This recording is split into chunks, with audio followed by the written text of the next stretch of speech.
You are listening to BizBlend listeners, where we keep it real about what it actually takes to build a life and business that works in the world we live in today.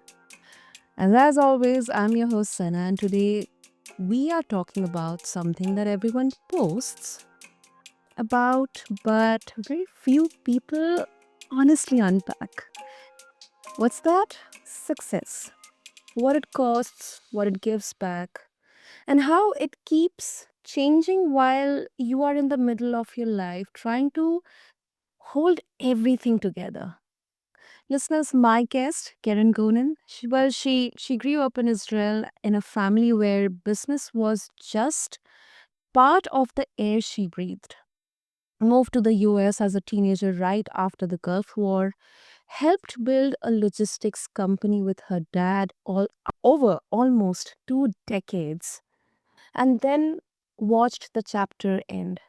She lost her mom to non-Hodgkin's lymphoma at 29, went through divorce, became a single mom, pivoted into real estate at 39, and today she is a top producing agent who closed almost $24 million in sales volume in 2024. And listeners, she's ranked as the number one agent in Sussex County. On top of that, she's raising her kids, serving as SCA president at their school, running networking groups like Referral Roundtable, and leading the BW Nice Sussex chapter. Her language is light and love. Her reality is early mornings, late nights, and a lot of responsibility. Listeners, in a world that feels honestly noisy, unstable, frankly exhausting, I want to know. We all want to know, what does success actually mean when the resume looks amazing, but the human still has to wake up and live with those choices. So, Karen, thank you so much for coming on this blend, and I'm really excited to go deeper than the highlight reel with you today. Sana, thank you so much for having me. I'm honored to be on the podcast to have a discussion about life in general and certainly business in life and overall how women deal with success and business in our world. Absolutely. Honestly, when I was going through the intro, like at the back of my mind, I was reading, oh my goodness. I mean, it is so overwhelming. And, especially like personally speaking as a woman, sometimes I really feel that, how others are able to figure it all out. Maybe, on the surface level, it looks like, everything is getting managed very efficiently, neat and clean. However, back of the stage, it's like absolutely messy. So, Karen, if we strip away the LinkedIn headline and the sales numbers and all that, when you say that I feel successful today, what are you actually talking about in your own life? For me, success is having the freedom to make decisions that are not based on my business, but on my personal life, taking my kids on vacation because I feel like it, not because this is a designated time that I need to take vacation. That's success to me. Being able to get up maybe at 5:30 to do my prayers and devotion and meditation, Hmm. but then staying a few hours to do whatever I want, make breakfast for my kids, hang out with my husband, do some Tai Chi possibly, or go and work. That's success to me. That's the option that I have now that I don't have to punch in at 9, work until 5, and be dancing to someone else's music. That's freedom and that's success to me. That's really very bold, Karen.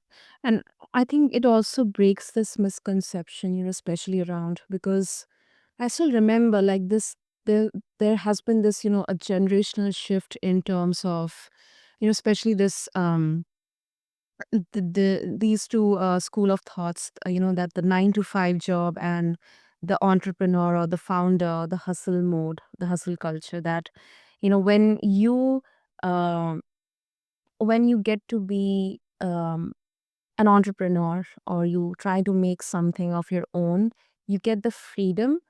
It's glamorous and it's completely your own, you are your own master. However, I think the real picture is also that when you are building something with passion and then you have your loved ones, you also have to show up for yourself, you also have to show up for your loved ones. I think um you know there's this beauty that you get to design your own template, not like follow someone else's blueprint or template. Right. I think that's a mistake that we often make as women, that we always think that we've done something wrong. So if we're working too hard and not seeing the kids or not nurturing the home or nurturing our significant other, we feel like we're lacking, even if we have success. There are all these terms that are related to successful women. Oh, she must be really mean. She must be cold. She's like a cold fish. There are all these things that are being said about successful women Mm. because we're more assertive than other women. Whereas if a man behaves the same exact way, that's okay. And I think as women, we've robbed ourselves of being content with Mm. being successful and being happy. We're so busy dancing at so many weddings instead of enjoying our lives. We're always thinking about what we're not doing as a result of what we are. But I think what I teach my kids is really simple. I tell them there are two ways to go about things. You can go and work for someone else and build their dream and be bending to their rules, and you will make as much money as they let you, but you will have a paycheck weekly or biweekly, however you get paid. However, if you're an entrepreneur, you wake up unemployed every single morning. So you have to make a choice of how you'd like the rest of the day to go. But if you don't sell, you don't eat. There is no security. But there's also no glass ceiling. The only person who's going to decide how much money you can make is you.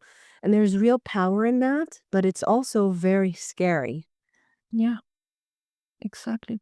Exactly. And that's the reality that many tend to ignore, because maybe on social media or on surface level it looks like it's very glamorous, and it's like you are, as I mentioned, like you are your own master, or yeah.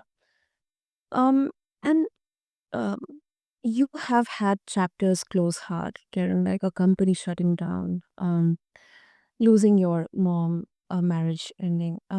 Which of these moments forced you to change your definition of success the most, and what shifted in your head right then? Well, that's a multi-level answer. That's a difficult question, and When when my company closed down, it was actually my family's saving grace because my sister and I were on the out because of work. We had lost my mom, and that's on a personal level, not on a business level. But we had the freedom to do certain things, and I always said that my heartbeat is connected to the company's heartbeat. When we had to close down, it was almost like a small death to me because what I had been doing for years was building and building my relationships and my contacts and contacts overseas, not just here in the US. And I was so grateful to have contact with so many people that when it shut down and all of a sudden people that I spoke to every day, I no longer spoke to. And that was very difficult. But it also taught me that business relationships are not the same as personal relationships. So I think that contributed to my thought process of having my own business and having the freedom that I had when I worked in my own company. When my mother passed away, um, after a long struggle with non-Hodgkin's lymphoma, during we were sitting Shiva after her death, and we had people come up to us, and they came from all over Israel. We were living in California at the time, so people flew in from Israel, they flew in from New Jersey, they flew in from different locations. And they came up to my sister and I and they said, "You have no idea how much your mom helped me with my abusive husband, with my loveless marriage. She helped Mm. me start my own business. She helped me have the courage to ask for a raise. She helped me start my own business." And I think that planted the seed in my head that this is who I wanted to be. When I pass away, what I want is for my kids to have those conversations with people that are coming to honor and show their respect to me as I'm leaving. That's what I wanted for my children. I want them to have those conversations, not because I boasted and said, "Oh, I helped this person, I helped that person," because my mother never did. We had no idea how many people she had helped in the past. And right then and there, I decided that this was it. This is who I wanted to be as well. As far as what I learned from my marriage, my first marriage ending, because I've recently just gotten remarried just a few months ago, my first marriage ending pretty much taught me that I need to know how to do everything by myself. And the point was that I had already been doing everything by myself. My then husband was not very present as Mm. far as supporting me or the household itself. I was supporting everyone. We were living with his 2 other children that were both adult in relationships. We were supporting, obviously, ourselves and our very young children. And I think I realized that if I'm doing everything by myself, I might as well be by myself. Mm. And at that point, I decided I would never depend on a man to do anything for me. And I haven't since. I think that also caused me to be very much of what we call a control freak. Uh, but when you meet that strong person that can stand with you, not against you, you realize that it's okay to let go of the control and to let other people help you, because I've always had issues asking people for help or letting them help me. And that's something that my husband taught me, that it was okay to let go of the control and let him be in charge of certain things.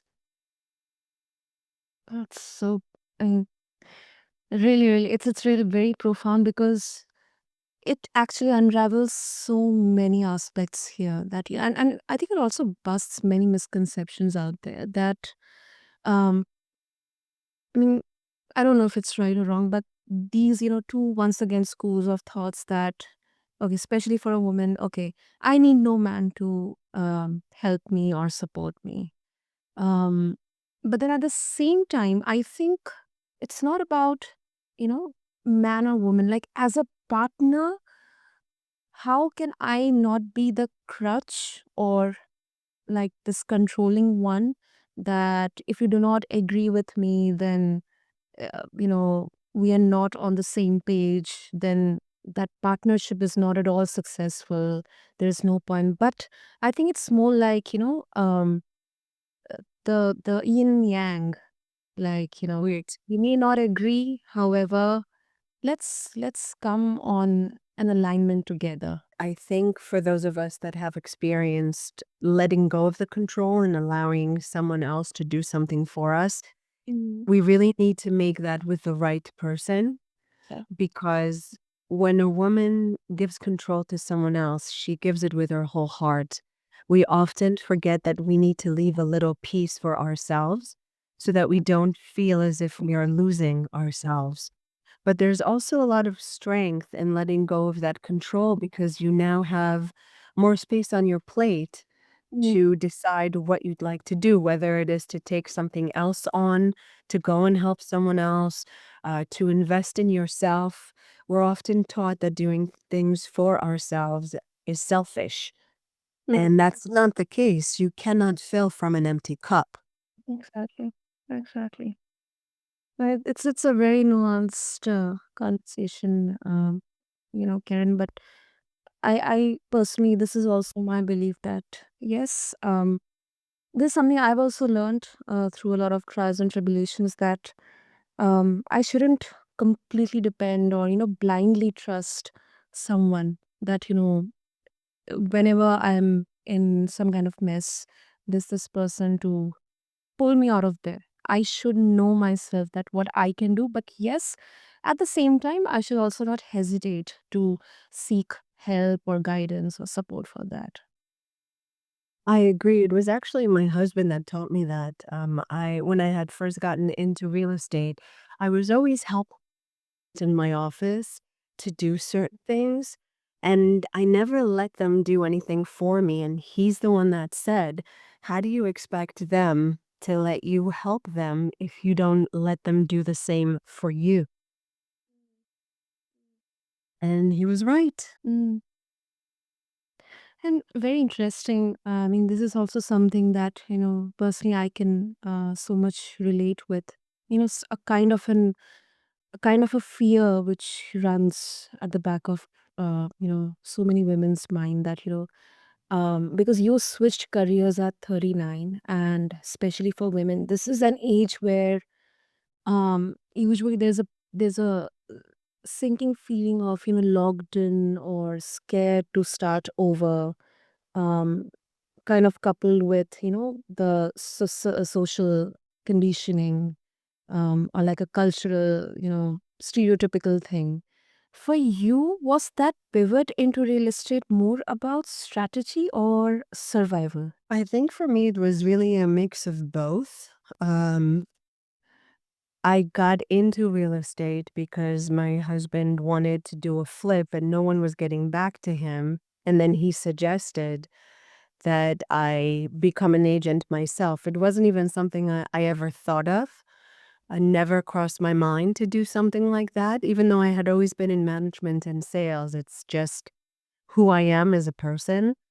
But I think it was the fact that I wanted to do something of my own. And in the US, in the realtors, all the agents were independent contractors. So we choose what to do and when to do it, which is great, except if you don't sell, you don't eat.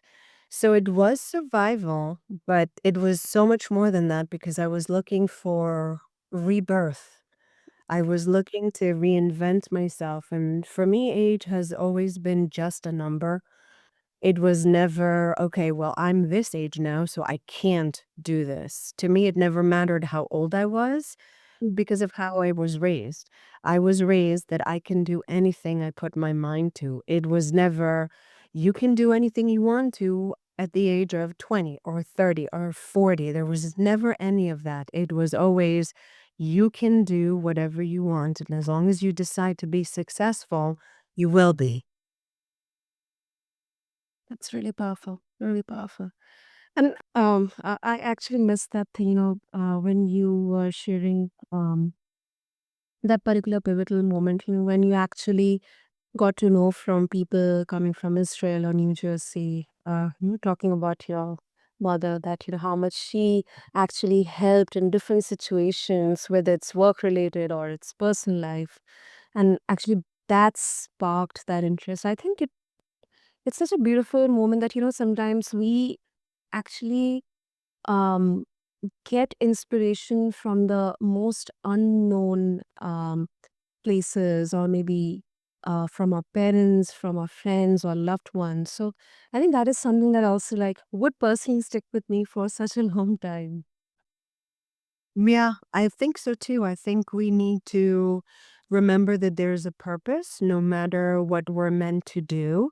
We don't always see it and we don't always know it until we need to, until there's no other option. And I think that's where I was at because I wasn't feeling productive. And when someone like me that has a lot of energy on a daily basis no longer feels productive, we get depressed. And I don't do depressed very well because it ruins my entire day. And I'm the type of person that will always see the silver lining no matter what I do, no matter what happens. There's always a silver lining. You just have to find it.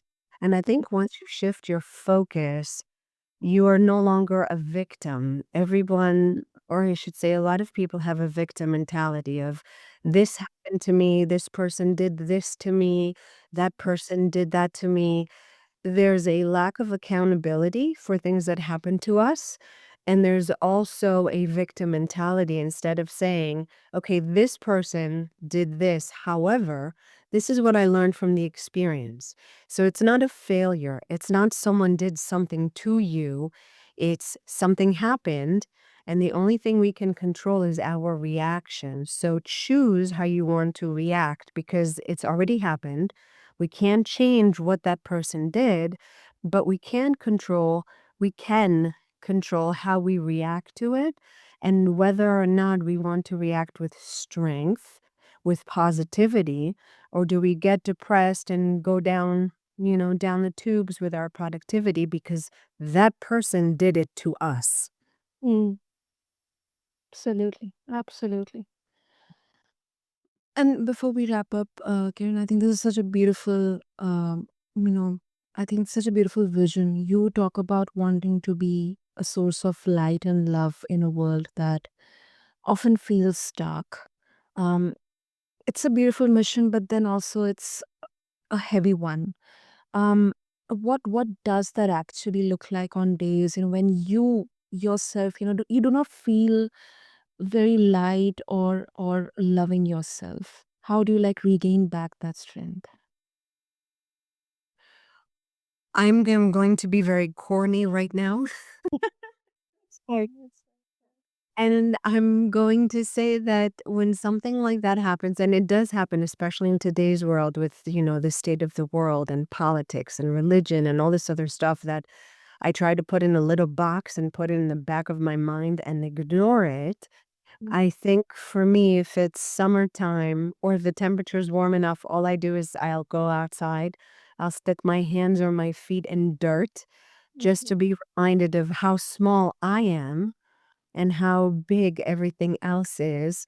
And I am a very spiritual person, so I believe I have a purpose that God, because that's who I believe in, God has put me here for a specific task that He wants me to complete. And everything that I go through, all my trials and tribulations, are in order to turn me to the person that's going to make His will come true. And that's what I try to focus on. I try to focus on my faith, on my spirituality, on the contributions that I can do when I am at my best, and those that I cannot when I'm at my worst. I really love that, really, really love that. Thank you. Beautiful, beautiful.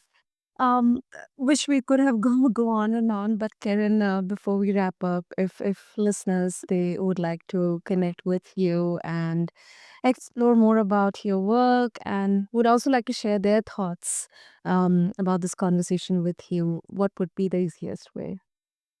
So I'm always available on my cell phone number, whether it's WhatsApp, texting.